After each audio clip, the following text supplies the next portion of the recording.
मुंबई की दौड़ भाग भरी जिंदगी में लोगों को अक्सर सुबह नाश्ता करने का समय भी नहीं मिल पाता। अगर आपने सुबह का नाश्ता नहीं किया है तो हो सकता है आपका पूरा दिन खराब जाए। शोधकर्ता मानते हैं कि इसका आपकी स्मरण शक्ति पर भी असर पड़ता है।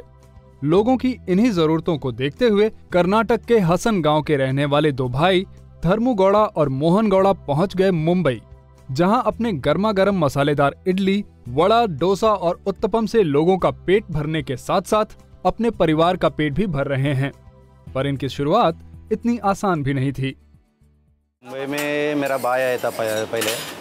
भाई है कि वो डायमंड कंपनी में काम करता था।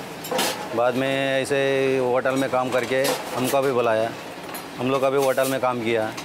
बाद में अपना फैमिली बढ़ाने के बाद वो कोशिश करने के बाद अपना रास्ता के लिए थोड़ा चार कास बचाने के लिए और मेहनत करके हम लोग को सवेरे शाम तक डोसा का लाइन दूसरे से होटल से सिखा के इधर हम लोग को डोसा बनाना शुरू कर दिया। इडली वड़ा डोसा भेजना है। स्टार्टिंग में हम लोग को इतना उधर पैसा इकट्ठा करके आके दुकान चाहे तो किया था। दुकान में धंधा नहीं होता था। ग्राहक भी कस्टमर लोग को कोई घंटा का 2 घंटा का ऐसा ग्राहक आता था। हम लोग को सोचा उधर भी काम छोड़ के आया, इधर भी ऐसा हो रहा है। बल्कि बाद में धीरे धीरे एक होने के बाद 2-3 महीना ऐसे हम लोग को मुश्किल में निकाला। बाद में अपना कस्टमर एक आया, वो रिटर्न आना शुरू कर दिया। इसमें हम लोग को लाइन पकड़ा। मुंबई आने के बाद उन्होंने अपने इडली डोसा का स्टॉल लगाने से पहले एक होटल में काम भी किया। यहाँ से जो कमाई उन्हें होती थी उसमें से वो कुछ पैसे जमा करते थे, जिससे कि खुद का काम शुरू किया जा सके। जब होटल खुल गया तो शुरुआत में उन्हें काफी मुश्किलों का सामना करना पड़ा।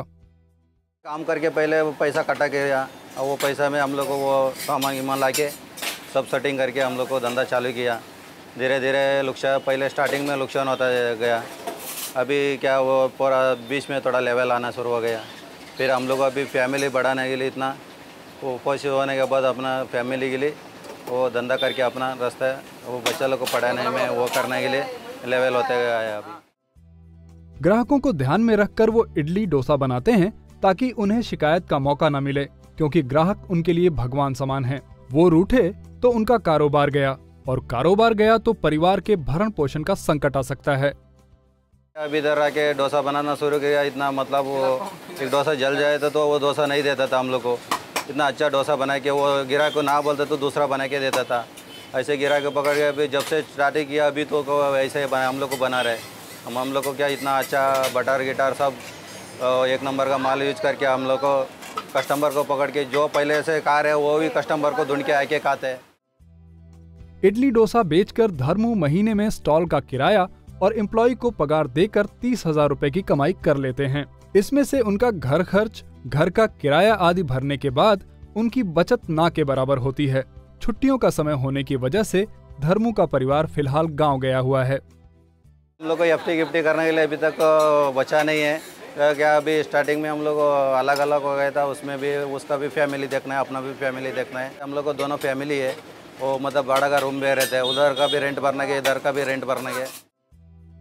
कुछ समय पहले उन्होंने अपनी बचत का एक भाग म्यूचुअल फंड में निवेश किया था, लेकिन बीच में धंधा मंदा होने के कारण वो नियमित निवेश यानी इसका प्रीमियम नहीं भर सके। उनके पास ना तो जीवन बीमा है और ना ही स्वास्थ्य बीमा। हालांकि उन्होंने अपने बच्चों के लिए 2-2 लाख रुपए का बीमा करा रखा है। म्यूचुअल फंड में एक डाला था, उसमें क्या गया बार धंधा नहीं हुआ, इसके लिए ऐसा फंड ऐसा रखा है। धर्मू का भाई मोहन 10वीं फेल है, जिसकी वजह से वो 1986 में अपने बड़े भाई जो हीरा उद्योग में काम करता है उनके बुलावे पर मुंबई पहुंच गया। यहाँ एक होटल में काम करने के बाद मंझले भाई धर्मू के साथ मिलकर खुद का इडली डोसा का स्टॉल लगा लिया। उन्हें अपने व्यवसाय में काम कर खुशी होती है। 2 साल होटल में काम किया। वो 5 बजे उठाता था, रात को 11 बजे तक काम कराता था। बाद में खाली 400 रुपये पगार देता था, इतना काम करके भी।